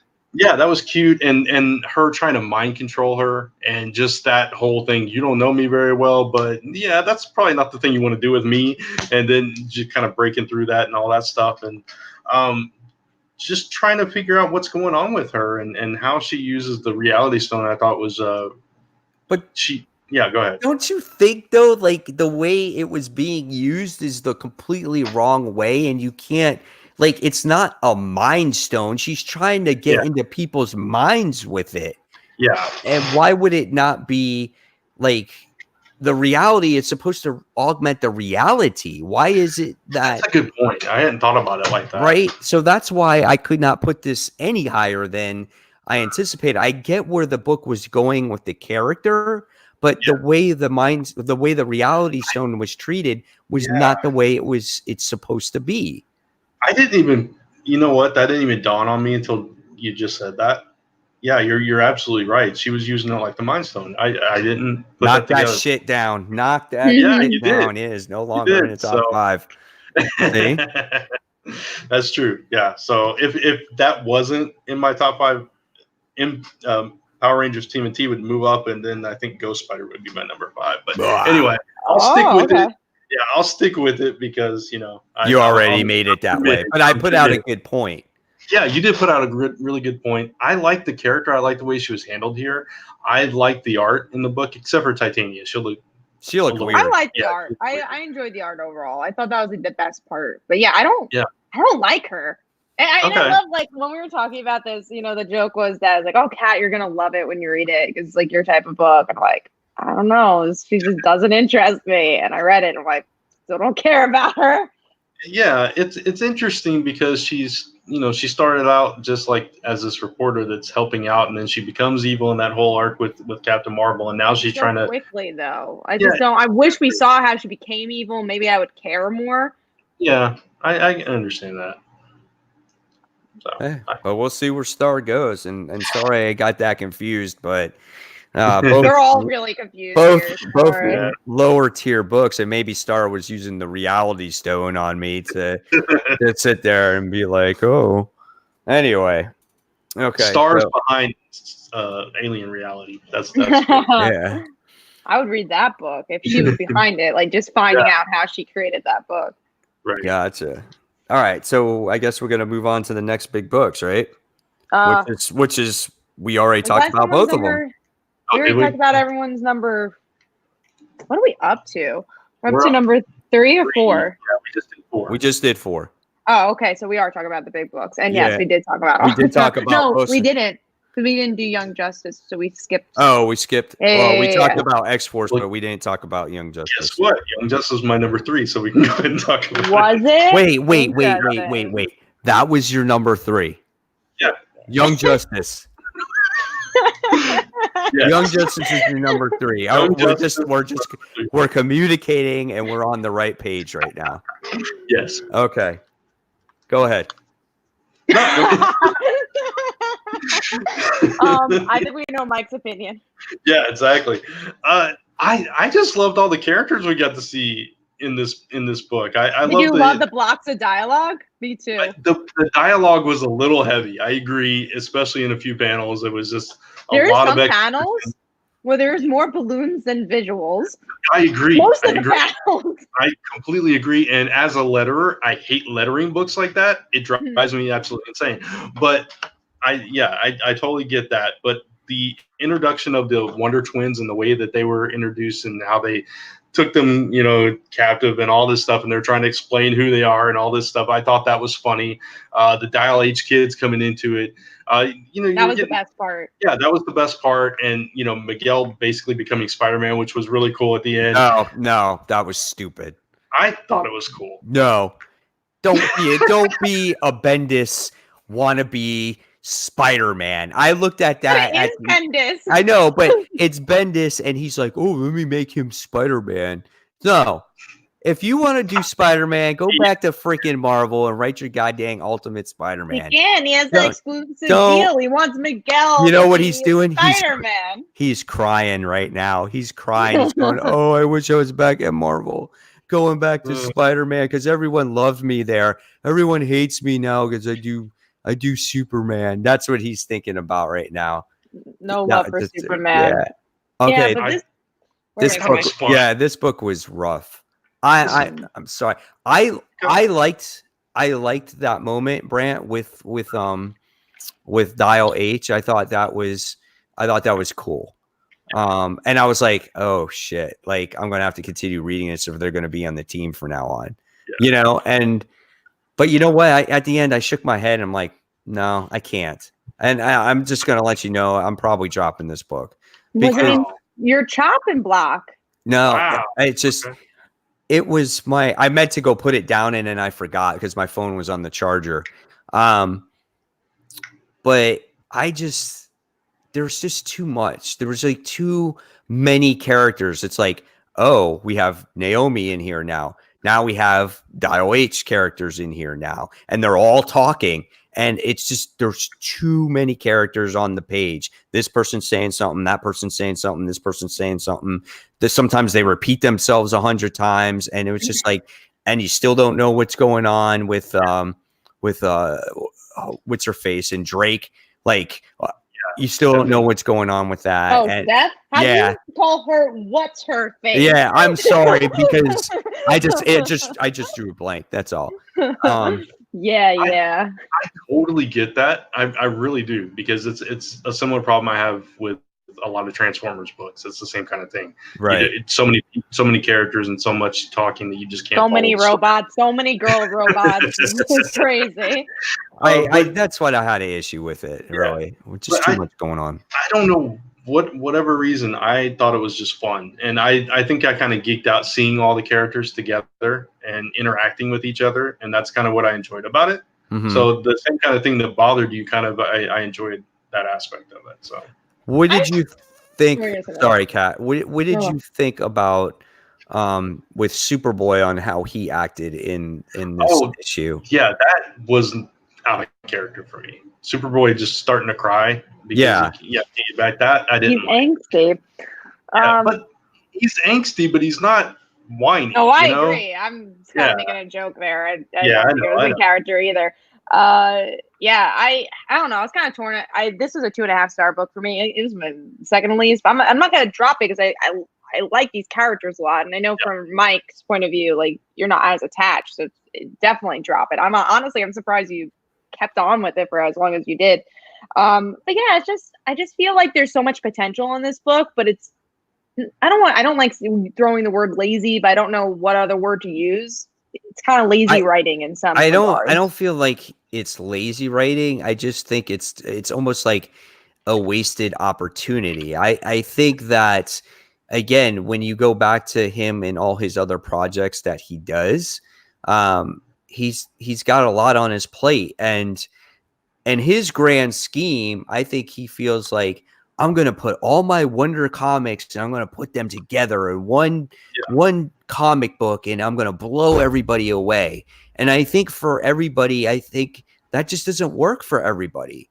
There's like, we just talked about, there's just too much going on the pages. Yeah. And it gets too excited, I think, about stories. Like you have to pace them, or like that's a job of a writer. You could be really excited, but you just have to know when to reveal things, when not to reveal things. And it's like, I will agree that there's like no solid direction for it yet, or at least none that we can see. So I'm hoping that after this arc that will become more clear, and maybe they pare it down a little bit. Right.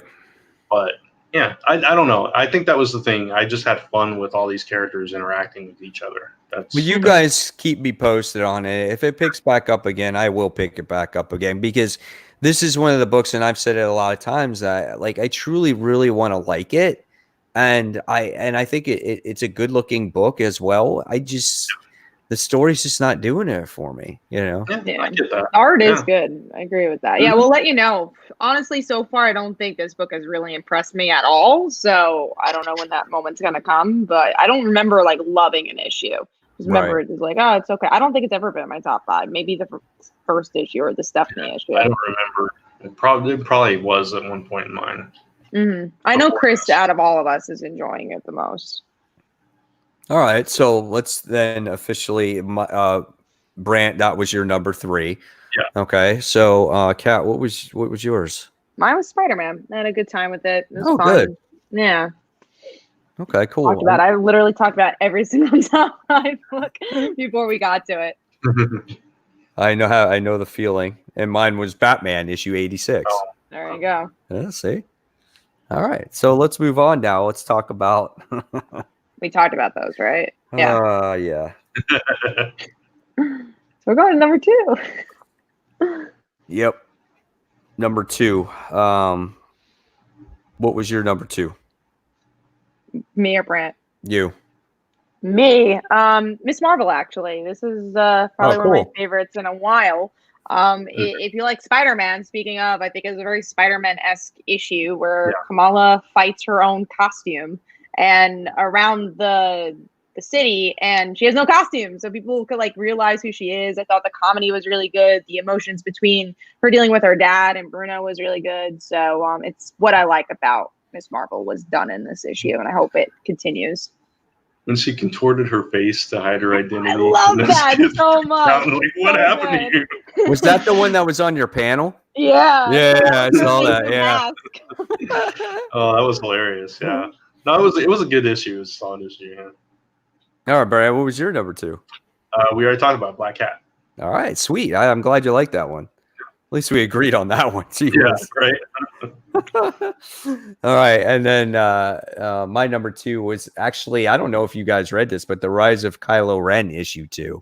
I have not. I haven't been following the Star Wars stuff. I haven't either. This is the first one I've picked up besides the Star Wars book itself. And I thought, at first I was like, who cares about Kylo Ren? But then I'm like, you know what? I care about Kylo Ren. Like, I truly want to know, like, how he became the way he was. And that's what this book really does well. And you get to see him interact with Snoke in this series, which is kind of cool. You get to see him interact with the Knights of Ren in this book, and you get to see him right after the point of when supposedly he went to go kill Skywalker. So I mean, I think it's a really good read, and I enjoy it a lot. So I kind of can't wait to see what happens with it. But good stuff here. Cool. Yeah, if you still like it it's a mini series, I'm assuming. Yeah. If you still like it by the end, maybe I'll get it in trade or something. Yeah, I think it will be worth a good trade read. Yeah, it's just after seeing Rise of Skywalker, I'm like hesitant. I really did like the Star Wars issue 1 that recently came out. I thought that was good, but I'm just a little hesitant about the Kylo stuff at this point. Yeah, Charles Soule also writes this one, so yeah, you'll probably like it, and I think it's well paced. It tells a great story. It doesn't have a ton of dialogue. It's just a good book to look at too, and you really get to see the struggle with Kylo Ren in this. What he's going through, and I think it hits the beats right there. Nice. Well, yeah, and the thing with the GNGN kind of mentions it is just that there's so much Star Wars is like, what do you read, what don't you read? I think that was why I didn't pick up Star Wars issue 1. It's just like we all dropped off of it at a certain point, and I hope that doesn't happen with this current one. But it's kind of so much Star Wars. Yeah, just pick what you think you might like. I guess when it comes down to Star Wars stuff, like we're at the point where yes, it's oversaturated. So don't feel like you have to pick up everything. Just pick up the things that might interest you. It's just like a regular comic book, right? You read Spider-Man because you like Spider-Man. You read Batman because you like Batman. If you like Kylo Ren, pick it up because you like the character. You know, so I guess that's the advice I can give you when it comes to all these Star Wars books. Don't focus so much on it tying into the movies and how it goes into this and that. Just enjoy the characters for what they are. Right. Gotcha. All right. So, the Miles Morales story. Let's talk about it. I kind of already said stuff about it. About Star. So Miles Morales. Yeah. Go ahead, Kat. Yeah. Really did not like the art. Like I showed panels in my best of, but there was like they tried squeezing them so much into the panels. It was like, where's the character? And then even if you watch the last panel of his like goodbye, like the heads have like no proportions at all. I mean, did not like the art. I just was so bored reading this. I just did not care at all about this book. That's it. Okay. I mean, I didn't hate it. I didn't. It's not like the best end story that I've ever seen, but I didn't mind it. I thought it was kind of a neat way for him to end. You know, building this community and everything, and just he goes out helping people, and that's kind of I thought that was kind of poetic. He's a very selfless person, but I guess we already knew that because he's been doing it his whole life. So why did you need this book to show you that? You understand? And I think it's not giving you anything new. You know, it's just kind of like, hey, I created this city that's been infected by these seed monsters and this Captain America evil wannabe guy. I'm going to fight. It's just basically a monster. He's got no character whatsoever. And I think that's what kind of made it. That's what dragged it down also. It's like he's fighting somebody that you don't care about. Yeah. So it's like, okay, and the same writer actually wrote that issue as the Miles Morales series. So if you're not digging that series, then you probably won't dig this issue either. Yeah, and I actually am still enjoying Miles Morales. I think. Are you really? You are still reading it? Yeah, I am. So that could play into why I liked it a little bit more too. So you're more connected to it now. Gotcha. Okay. All right. Well, you guys ready to talk about your number one? Yeah. All right. Let's do it, Brant. What's your number one? TMNT issue 101. I had to read this after reading 100 just to see where things went. And this was a really emotional issue because like they're still dealing, I don't remember if it was 6 months later or it might have started like a month later then jumped to 6 months later or something like that. I don't remember exactly, but some time had passed and Splinter died. And they're all dealing with that loss in different ways. So the focus kind of shifts between the different turtles and what they're doing. Like Raph has gone off. He's gone. What Raph does, he goes off on his own, puts the black mask back on, and he's doing his own thing. Leonardo's hung up his swords or whatever, and Donatello's still trying to. He doesn't know what to do with himself. Mikey's taking it the hardest. He's like got some kind of pet, and he's basically just laying in bed all day. The girl Jenica, she's like at a shelter trying to help people because all the city was turned into mutants, so they're trying to help them, and like there's a food bank and all that stuff. So it was just kind of the whole issue was basically dealing with that loss, and I thought it was a really fitting way to handle losing your mentor and seeing how each one of them was broken down by this and trying to pick themselves back up together. And you don't know exactly how they're going to come back together, if they come back together anytime soon or what exactly is going to happen. So really solid issue. Cool. Sounds good. What about you, Kat? Mine was Ghost Spider, issue 6. I love this book. I thought it was a lot of fun where we get to see her multiverse jumping with the Mary Janes, and then we get to see her dad and her work together. But then the whole Fantastic Four mystery kind of puts you on a loop. So Sue and Johnny are pretty much the Kardashians of this world, and they come back. So, like, do they have powers? Like, what the hell's going on? How did they come back? How did they come back? Yeah. So many cool things happening in this issue.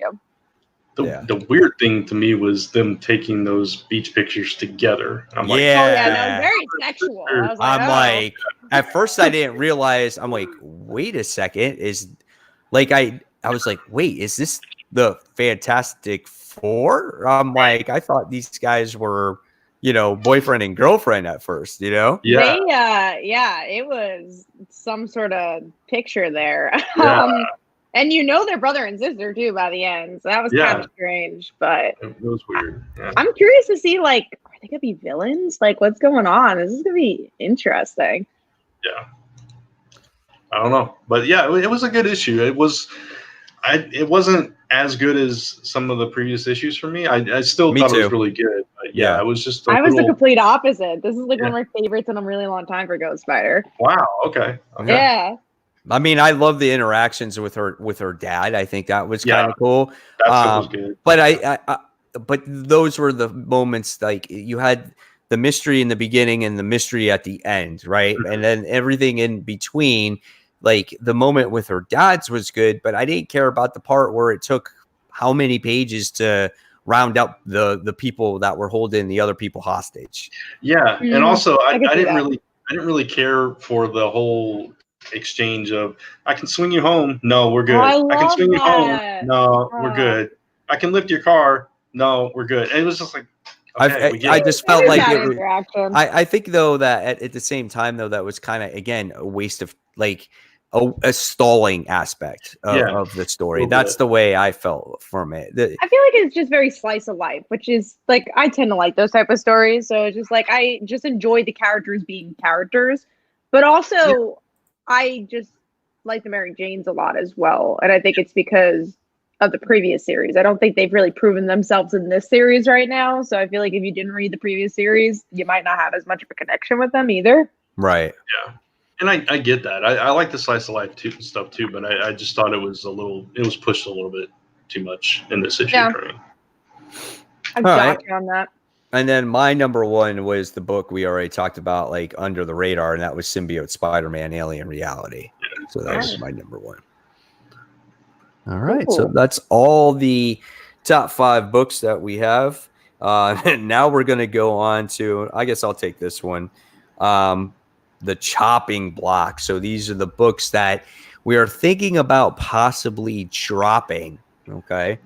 So who's on board of dropping Star? Me. I'm done. Not me. Not yet.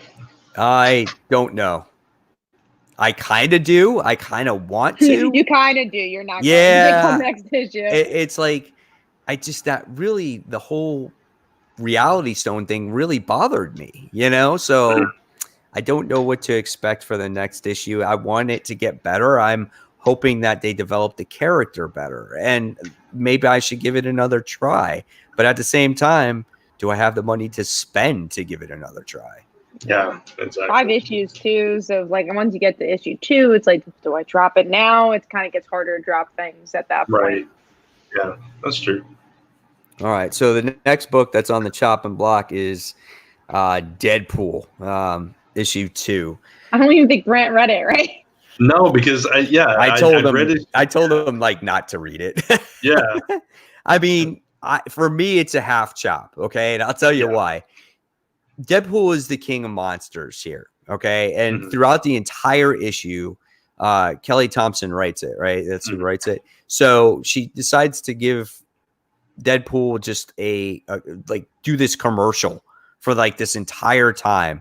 And finally it gets to the point where Kraven the Hunter comes and he has to defeat Kraven the Hunter, or try to. Now, don't forget, Kraven the Hunter is the clone. It's the son of, so don't forget that. Right. And it just took forever to get to the point. There's just exposition all over the place. It's not even funny. It's way too over the top. Captain America makes his appearance, and the only thing that makes me want to read the next issue is Jeff the Land Shark is doing battle against Craven Hunter in the next issue. Jeff! I was gonna ask if Jeff was in it. He was the only thing that made me like think about getting issue 2. He is the only reason why I picked up issue 2. And now he's gonna make me pick up issue 3. Yeah, that's the only reason that I was gonna read issue 2 is because it's got Jeff. If Jeff was in Star, we'd pick up issue 2. Yeah, it's just like Deadpool issue 1. It was okay. It was typical Deadpool, right? It was nothing like really different or really special except for Jeff and Gwynplaine popping in there, and I thought that was a cool element. He's back again. Oh, you mean for the first issue? I thought. Dropping Jeff off. Yeah, so that's why I was like, okay, I'll read issue 2. But when Mike said, yeah, you don't need to read that, I'm like, oh. Okay, so since I didn't love it, it's like, okay. Yeah. So yeah, I'm kind of at that half chop stage with that one too. Yeah, I mean that's really all you need to know. Yeah, that's it. All right, next, and now this is on the chopping block for me. I don't think I'm going to read it. 20XX issue 2. This what a turnaround was my number 1 pick on the first issue, and issue 2 was a exposition nightmare. I mean, oh my God, I'm gonna bust this out. I'm gonna show you because this is how bad it was. Okay, you think every once in a while it's like you get a heavy page of exposition, right? Yeah. So this is normal. You guys can see that, right? Yeah. Okay, so that's normal. Okay. What happens when you get to that? Yeah. Oh man, every page. Yeah. So look at that, and then there's more. Look at this. Oh my God! I feel sorry for the letterer. That letterer. Oh God! And then you're like, okay, well maybe that's it, right? Because there's a few other pages. Nope. Oh man. Man, that's a lot. Did you finish? Oh no! Look at this. Oh my goodness. Yeah. Oh, it's just not done though. Wow. Oh God, just write a novel at that point. Yeah. Yeah, that's not nothing against a writer, but that's like no, that's not what you usually do for comic books. And the original audience. Yeah, and the original story was a great concept about this person who develops this mutant-like ability, and you thought that you would kind of explore that a bit more before diving into this main plot, and it's about this East Side and this West Side gang going against each other, and because she accidentally murdered people and they're joining this gang, and I'm just like, shut up. I'm like, I don't care about that. I thought we would learn more about it. I couldn't get through it. I was just bored to death. I really was. It was such a bad turnaround, and unfortunately I'm just going to drop it because if I can expect that in another issue, there's just no way I can do that again. Yeah, it's a shame, but it shows. I mean, you got to really think out your scripts because you never know, who you can lose along the way if you do such an exposition. Right. issue. And I don't want people to think exposition kills a book. That's not what I'm saying. There's a fine line, right? You get, sometimes you don't get enough exposition, and then you get a nice balance where there's good pacing, good action, and then you have, your dialogue and whatnot. But when you have every page like that, it's like a chore to read that. Yeah. It's like Kat will relate to this. Terry Moore is a guy that writes a lot of dialogue, but there's a good balance between the character work and the dialogue there and the actions that are happening in panel that kind of you don't think about it when you're reading it. I will also say with his dialogue work, it's rarely exposition. There'll be a page of exposition. Most of the time it's just what is this character thinking?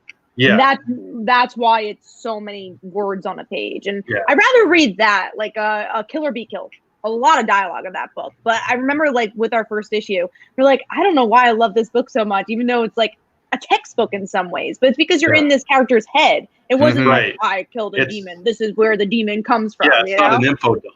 Yeah. And that's what this all was. It's just like, it was boring as can be. So, there was just no action in it whatsoever, and you're left with this great cliffhanger, and you would think that you would learn a lot more about this particular character and her powers, and you might in the future, but it just, the way it's explained, it's not explained the right way. Yeah. So that is my reasoning behind that.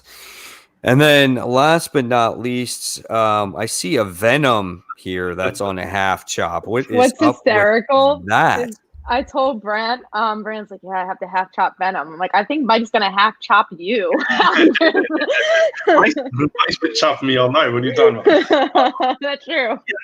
It's just, okay, I was telling Kat before the show, Mike, Venom is a character when he's on his own. I just have a hard time getting into it, and I keep trying. And like that first issue of the story, I was like, okay, it's okay. And then I got to this one, and I read it, and again, it was okay. But when I was ranking my books and like listening and everything, and it just kept going lower and lower and lower and lower. And I was like, you know what? I'm not even sure I'm like really enjoyed this. Do I like Venom? Yeah, it's like, yeah, exactly. The one element I did like was that Dylan was keeping a piece of the Carnage symbiote or something in the box. I thought that was kind of cool. Right. But beyond that, it's just, I don't know. It's just not grabbing me. I mean, obviously you could tell it wasn't in my top 5 this week. So, I mean, and the only parts that I did enjoy of this particular issue was the Dylan part. Like, I want to know more about Dylan. I want to know about that character. I want to know why he's keeping a symbiote in his crate or in the box or whatever the case may be. And that's what I want to know. And I feel like this is kind of like a filler story arc in many ways of Eddie dealing with his demons, and the Carnage is part of it. And with him even chopping off his hand at the end, it's not a big deal because when he gets his hand back, it's going to be because of the symbiote. Yeah. It's just like how Flash Thompson, didn't have his legs, but when he had the symbiote on him, created, legs for him. So that's not even a big deal, So I agree where you're coming from with this particular story arc and this issue and whatnot. So I totally understand that, but I think there's going to be a grander picture here going forward. That was another thing. The chopping off the hand was, it was like, okay, that's a little drastic for what was going on. I don't think you really need to chop his hand off. And also we see a lot of hands chopped off in comics these days, and it was a little played out for me. So yeah, exactly. All right. So I think that is all the chops. So I'll pass it on to Brant for the key issues that we're looking forward to this week. Yeah, so not a huge list this week, and there were. When are we gonna get a good list of comics? I know, right? I keep hoping. There were 3 books that each one of us marked once, so I figured I'd just leave those on there and we cover them real quick. For me, it was Archie 710 because it's the first issue of the Katie Keene storyline, and I've been enjoying the book, so I'm kind of looking forward to this arc. That's all I really have to say about that. Speaking of Venom, Mike, Venom the End comes out tomorrow.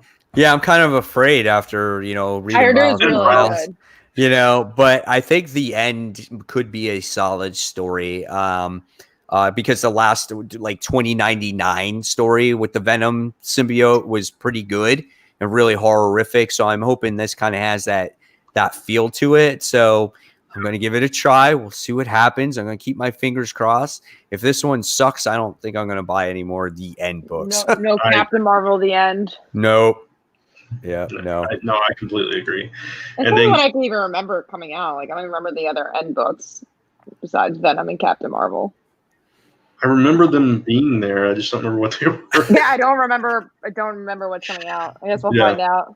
And for Kat, last issue of Second Coming, right? Issue 6. For the arc, yeah. For the arc, I guess they're gonna take like a 3-month break or however long. But as you guys know, I freaking love this book, and I'm very excited to see where it goes. And if you like parody satire, definitely go check it out. All right, so Red Mother is a book that we all read and enjoyed, and the second issue of that comes out. Give me more eye patch. I'm excited. More eye patch woman.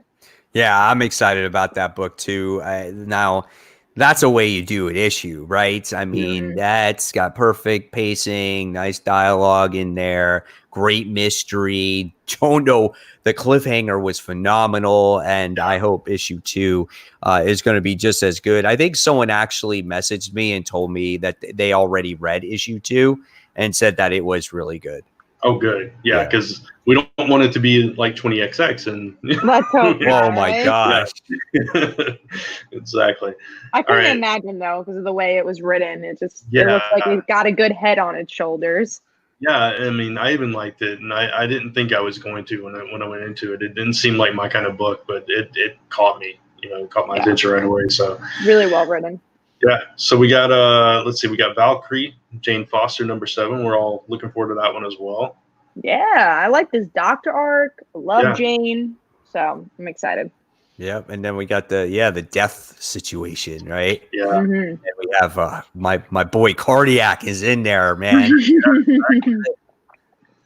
All right, a book that I don't know if I'm looking forward to it or not. Iron Man 2020 issue 1. Oh, yeah, I don't know if I'm looking forward to it. I will say that Dan did a signing at my comic store in the city though, so I didn't go. But on Saturday, so they released the issue early. So hopefully I'll get a signed copy tomorrow. But I'm only reading this for Pepper. Honestly, I want to read issue 1, see where it goes, and just pick up the miniseries for Pepper Potts if I don't like it. So none of us are reading Iron Man here. Right? Yeah. It doesn't affect us that much. No, but I don't know if this has to do anything with Iron Man. I think it just has to do with him being in the future. Arno. Yeah. So, but does anyone like Arno here? That weird suit of his. It's just. Yeah, I think Mike. We all know how we felt about him in the last series that he was in. Or maybe I'm on a delay. Somebody's on a delay. I think Mike might be. Yes, I am. Are we good? Okay. That's fine. We're almost done anyways. Yeah. So we'll talk about Runaways because I know Mike's not going to talk about that one. Issue 29 coming up, man. Already 29 issues into this arc. It doesn't feel like it's been that long. I mean, into this series. I'm enjoying this J-Team thing, but man, this guy's got an ulterior motive. I can feel it, and I want to see what it is. I can't say much about it because I already read it, so I don't want to spoil anything. We get revelation in this issue. It's a good issue. I'll say that. I'll say anything that you I'm not saying too much, but anything that you enjoy about the superhero franchise, it just keeps playing with that. It keeps playing with how ridiculous and lovable the comic book genre can be. So yeah, and I think as a Gert fan, you're really gonna like this issue. Okay, cool. Nice. I'm looking forward to it even more now. And last but not least, Teen Titans issue number 38. Yeah. I feel always, go ahead. Always a good book. I was just gonna say it's always a good book, but I feel like I don't know what else to say besides that Roundhouse is awesome. Yeah. Well, we lost Mike. Roundhouse is not awesome to Mike, but no, he actually is. I think he does like him. But I love Roundhouse. He's I've loved him since the very first time I saw him, and he's just kind of grown. I've grown more in love with him as it's gone on. So this book is always solid, though. And I think Damien's lips aren't quite as they're not as bad, right? Yeah. So he has some puppy lips. Yeah, he does. So any thoughts on Teen Titans, Mike? Can you guys hear me okay? Yeah. Yes. Okay, good. Yes, I'm very excited for it. I love that book. It's always good. And the whole other situation, dude, that guy's weird, man. It's Batman Incorporated, right? That's when that whole thing I think so. It's been when such Robin a long time. like when Damien died or something like that. Yeah. So I'm excited for it. I'm always excited for that book. So I feel that is the best DC comic out there right now because it's so consistent. So see, for me, it's Dial H and then Teen Titans. Yeah, I think Teen Titans just a little bit above Dial H for me, but yeah, Dial H is definitely up there too. Those are like the only 2 DC books I could think of that I'm like really, really enjoying. Because I can't count Naomi because it's not really out right now. So Right. Yeah, those are absolutely the 2 for me. Yeah. It's pretty good. So that's it. That's it for key issues. Awesome. So I guess we're wrapping up. So if Mike wants to wrap us up. Can't hear. All right. Yeah. So guys, thank you so much for watching. Can you hear? Oh, go ahead. Yeah, we can hear you now. It's on a massive delay.